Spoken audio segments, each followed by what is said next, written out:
خطانا على سنة نبينا.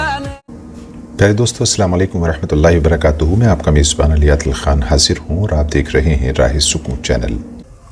جیسا کہ ہم جانتے ہیں اس وقت ہم لوگوں کا یعنی دیش واسیوں کا سب سے زیادہ جو پیسہ خرچ ہو رہا ہے وہ دو چیزوں پر ہو رہا ہے: تعمیر اور نکاح یعنی شادی، ویڈنگز.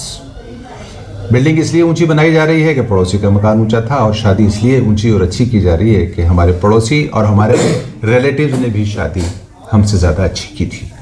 تو شادیوں میں بھی کمپٹیشن ہے اور بلڈنگز میں بھی کمپٹیشن ہے. کمپٹیشن کی چکی کے دو پتھروں کے بیچ انسانیت پس رہی ہے. ہم غریب سے غریب تر ہو رہے ہیں، اور پھر ہمارے گھر بک رہے ہیں، ہماری جائیدادیں بک رہی ہیں، ہماری زمینیں بک رہی ہیں، ہماری کاریں بک رہی ہیں. ٹیکسی چلاتا تھا، بیٹی کی شادی کرنی تھی، ٹیکسی بیچ دی اور لون بھی لے لیا. نتیجہ یہ نکلا کہ ہم لون چکاتے چکاتے غریب سے غریب تر ہوتے چلے جاتے ہیں. اسلام اس میں ہمیں کیا تعلیم اور تربیت دیتا ہے، اور سماجک طور پر یہ کتنا صحیح ہے، کتنا غلط ہے، یہ جانیں گے ہم آج. سلیم احمد صاحب جو ہے آسان نکاح کے اوپر پچھلے 10-12 سال سے کام کر رہے ہیں.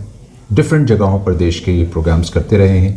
علماء کو اس میں انہوں نے جوڑا ہے، اور کئی شادیاں انہوں نے آسان نکاح کے طور پر کرائی ہیں. اور ان لوگوں کی جو بڑے امیر لوگ تھے، کروڑوں روپیہ خرچ کر سکتے تھے، لیکن شادی سادگی سے ہوئی.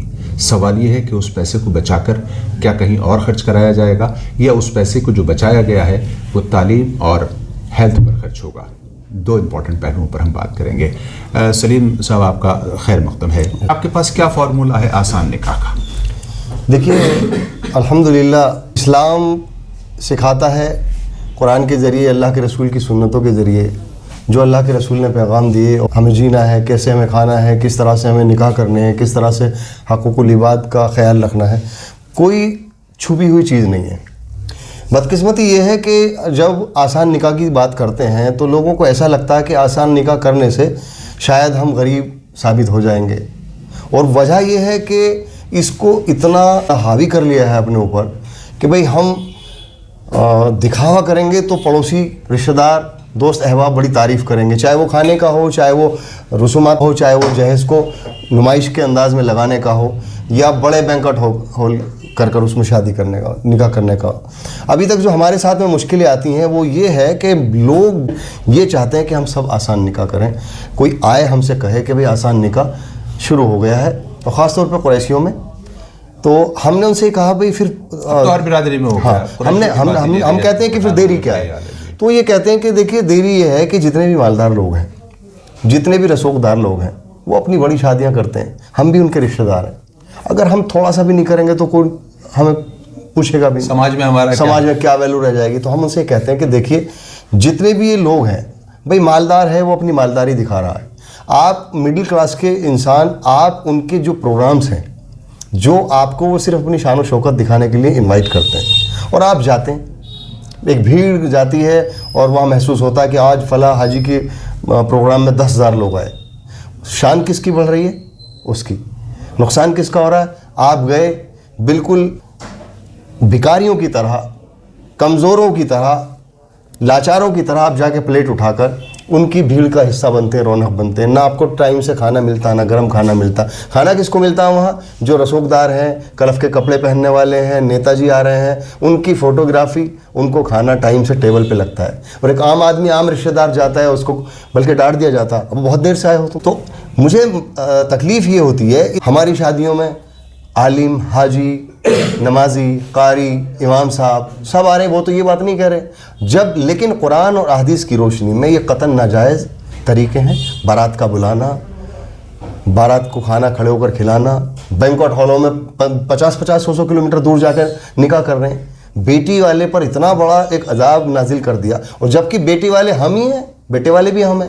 تو کئی طرح سے ہمیں تکلیفیں آتی ہیں علی عادل صاحب. اور میں چاہوں گا کہ آپ کے چینل کے مادھیم سے، چونکہ اللہ کا شکر ہے آپ کا چینل بہت ساری چیزوں پہ بہت کام کر رہے ہیں، آپ کا ایک ایکسپیرینس ہے، بڑا ٹائم آپ کا میڈیا سے تعلق رہا ہے. تو ہمیں ابھی جو پراپر ایک میسیج دینا ہے، یہ جو اسلام سے دور ہے، جو نہیں جانتا، وہ یہ کہتا ہے کہ یار آپ مجھے کہہ رہے ہو دیکھیے فلاں پروگرام میں کتنے حاجی ڈانس کر رہے ہیں، داڑھی ٹوپی ہیں، ان کے گیٹوں پر لڑکیاں کھڑی ہیں، وہ پھول ڈال رہی ہیں. تو ہماری ہاتھ جوڑ کر ریکویسٹ ہے پورے ملک اور عوام اور ساری برادری سے, ساری کمیونٹی سے, کہ آپ نکاح کو اتنا آسان کر دیں کہ زنا مشکل ہو جائے, اور بدی کو اتنا مشکل کر دیں کہ نیکی بہت آسان ہو جائے. ایسا کرنے سے قوم و ملت اور انسانیت کو بہت فیض پہنچے گا, اور انشاءاللہ جب اس طرح کا ماحول بن جائے گا تو یہ سنتوں کو توڑنے والے انشاءاللہ اپنے منہ کو چھپائے گھومیں گے. اگر آپ کو دینا ہی ہے تو بیٹوں کا حق دیجیے, کون منع کرتا ہے؟ اور آپ کو کھانے کی اور پارٹی دینی ہے تو آپ اپنے بیٹے کا ولیمہ کیجیے, خوب اچھے سے کیجیے, مہمان نوازی کیجیے. ہزاروں لوگوں کی ٹیمیں کام کر رہی ہیں اور ان کے سامنے صرف ایک ہی بات آتی ہے کہ بھئی مالدار لوگ نہیں مان رہے. کسی بیٹی والے کے اگر کھانا کھانے جا رہے ہیں, جبکہ قرآن اور حدیث کی روشنی میں کھانا وہ ناجائز ہے, بیٹی والے پہ جو ظلم کیا جا رہا ہے تو وہ کھانا نہیں جانا چاہیے. وہ کہا یہ جاتا ہے کہ وہ اپنی خوشی سے کھلا رہا ہے, خوشی سے دعوت کر رہا ہے, تو پھر اس میں کوئی حرج نہیں ہے. یہ بھی کہا جاتا ہے کہ بھی جب مہمان آئیں تو ان کی ضیافت کرو, ان کو کھانا کھلاؤ. کھانے کھلانا تو جو ہے وہ اللہ کے رسول کی سنت بھی ہے, تو اس کو اس طرح سے جوڑ کر بتایا جاتا ہے. یہ صحیح ہے؟ نہیں, دیکھیے علی عادل صاحب, کھانا کھلانا, مہمان آنا اور پوری پلاننگ کے ساتھ اپنی نام و نمود کے لیے, ناک کے لیے ایک بڑا انتظام کرنا, یہ بالکل ڈیفرنٹ چیز ہے. مہمان آئے اس کے لیے اپنی جان اور مال قربان کر دو, اس کی عزت کرو, یہ الگ چیز ہے. یہ اسلام کا ایک حصہ ہے, اللہ کے رسول کا ایک پیغام ہے مہمانوں کی عزت کرنا. لیکن وہ تو مذاق بنا رہے ہیں اور چیلنج کر رہے ہیں, جو اللہ کے رسول نے کیا اس کی مخالفت کریں گے, یعنی اس کے الٹا کام کریں گے.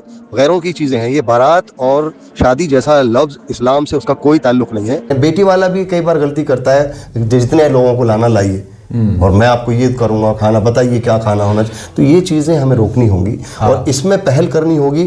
سارے جتنے بھی دیکھنے میں مسلمان ہیں, میں یہ بڑا کڑوا لفظ ہے لیکن ان پر زیادہ انگلیاں اٹھتی ہیں جو حاجی, نمازی, داڑھی ٹوپی والے, علماء اکرام اگر ایسے پروگرامز میں شامل ہوتے ہیں تو ہمیں بڑی شرمندگی کا سامنا کرنا پڑتا. ہر غریب آدمی تو کیا کریں, بائیکاٹ کر دیں؟ بالکل بائیک آؤٹ کرنا چاہیے ایسے پروگراموں میں. مجھے 18 مہینے ہوئے, بڑے میرے عزیز پروگرام, بہن بھائی یا جو بھی پروگرام کر رہے ہیں, اگر وہ بارات کی شکل میں جا رہے ہیں, میری بات نہیں مان رہے, تو اللہ جانتا ہے, میں نہیں کسی پروگرام میں جانتا, یہ سارا سماج جانتا ہے. 18 مہینے سے میں کسی پروگرام میں نہیں جاتا. اگر جاتا ہوں تو یا تو عقیقہ یا پھر ولیمہ, اور وہاں بھی میں انفارمیشن لے لیتا ہوں کہ کوئی وہاں خرافات تو نہیں ہو رہی اسلام کے خلاف. اب سلیم صاحب, اس کے بعد ایک مسئلہ آ جاتا ہے جی, اور مجھے لگتا ہے کہ وہ بات ہمارے ناظرین کو سمجھ میں آئے گی. وہ یہ کہ آپ نے سادگی سے شادی کر دی, بچی رخصت ہو گئی. 6 مہینے کے بعد جس کے ہاں بچی گئی ہے اس نے بچی کو یہ کہنا شروع کر دیا, ارے تو لائی کیا ہے, تیرے باپ نے 2 روٹی تو کھلائی نہیں, تیرے باپ نے ہمارا استقبال تو کیا نہیں. یہ تانے وہاں شروع ہو جاتے ہیں. آپ کی بچی, آپ کی بھتیجی یا قوم کی کوئی بھی ایک لڑکی سادگی سے ودا ہو گئی, لیکن اس کے بعد اس کو جو تانے بھگتنے پڑتے ہیں اس کا کیا حال ہے؟ دیکھیے, جب ہم سب لوگ اس بات پر ایگری ہو جائیں گے کہ ہمیں سادگی سے کرنا ہے تو کوئی کسی کو تانا نہیں دے گا. ابھی تو ہو یہ رہا ہے کہ کچھ لوگ سادگی سے کر رہے ہیں, کچھ لوگ خرافاتی کر رہے ہیں. اللہ کا حکم ہے, قرآن کے ذریعے بالکل صاف کیا کہ بیٹی کا حصہ ہے, میراث میں حصہ ہے, دیجیے اس کو. تو رہی بات یہ کہ وہ تانے تو وہیں ختم ہو جائیں گے جب کسی چیز کو آپ لاگو کریں گے. دیکھیے انشاءاللہ جب اس طرح کا ماحول بن جائے گا تو یہ سنتوں کو توڑنے والے انشاءاللہ اپنے منہ کو چھپائے گھومیں گے. جو لوگ اس بات کو سمجھ جائیں گے کہ اس خرافات سے بچ کر, اس پیسے کو بچا کر ہمیں کتنا فائدہ ہے, تو وہ ظاہر سی بات ہے کہ اس کے فیض ہوں گے, تو انشاءاللہ خیر نتیجے برابر ہوں گے. نتیجے برابر. میرے خیال ناظرین ہماری بات سمجھ گئے, یعنی سلیم صاحب کی بات سمجھ گئے. شادی کو آدھا دین کہا گیا ہے. اب اس دین کے عمل میں جو آدھا دین ہے اس میں بددینی کا آ جانا آپ کتنا جائز سمجھتے ہیں؟ ظاہر ہے ہرگز بھی اس کی کوئی گنجائش نہیں ہے. تو دین کے کام میں بددینی کو جائز ٹھہرا دینا یہ خردماغی تو ہے, یہ دماغ کی خرابی تو ہے, اور کیا ہے. تو آج جس شادی کو دین کہا گیا تھا, جس نکاح کو دین کہا گیا تھا, اس میں بددینی, زیادہ تر بددینی ہے. تو اگر ہم چاہتے ہیں کہ ہم اپنے اوپر لعنت کرنے سے بچیں اور یہ کہیں کہ کاش میں نے شادی ہی نہ کی ہوتی تو زیادہ بہتر تھا, اولاد ہوتی ہے تو نافرمان, بیوی ہے تو نافرمان, سراؤنڈنگ ہے تو نافرمان, رشتے ہیں وہ ناراض, رشتہ دار ناراض, وغیرہ وغیرہ, بہت ساری لعنتیں اس کی ہو جاتی ہیں. اور اس میں ایک پہلو ہم جوڑ دیتے ہیں, وہ یہ کہ آپ نے کسی امیر باپ کی بیٹی کی شادی سے پیسہ تو بچا دیا، لیکن اس کا کہیں نہ کہیں پھر بے جائے اسراف ہوگا، اس کا پھر کہیں مس یوز ہوگا، اس پیسے کو پھر کہیں جو ہے وہ لغو اور فضولیات میں اور رسومات میں خرچ کیا جائے گا۔